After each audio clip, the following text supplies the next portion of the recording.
एक निस्सीम प्रेम करा. 28 तारखेला घटना होती आणि 27ला सकाळी मला दादांचं फोन. दादांचं लक्ष किती बारीक असतं यावरून लक्षात येतं. 27ला मला विचार, अशोक, काय परिस्थिती शिरूर तालुक्यातील, हवेली तालुक्यातील जिल्हा परिषदेची. मी दादांना सांगितलं, दादा आज माघार आहे, तुम्हाला मी 28 तारखेला सविस्तर बोलतो. त्या माघारीनंतर काही चित्र स्पष्ट होईल. परंतु ही दुर्दैवी घटना घडली.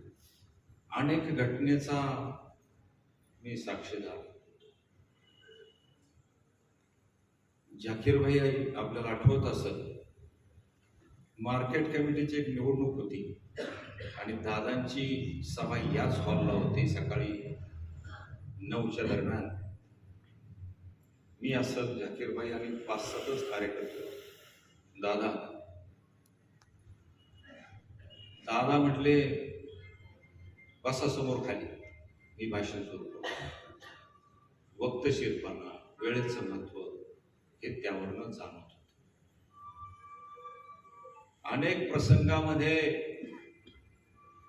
ज्या वेळेला मी साहेबांच्या बरोबर गेलो, त्यानंतर काही मागच्या महिन्यामध्ये दादांच्या जवळ जाण्याचा अनेक प्रसंग मला त्या ठिकाणी वेगवेगळ्या व्यक्तींच्या बरोबर सहवास लागला. 23 डिसेंबरची रात्र आठवते मला, साधारणतः 23 डिसेंबरच असेल.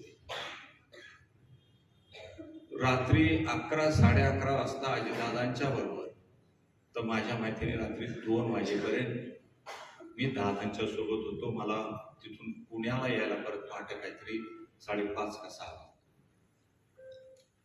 जयंत पाटील साहेबांच्या घरात ती मीटिंग होती.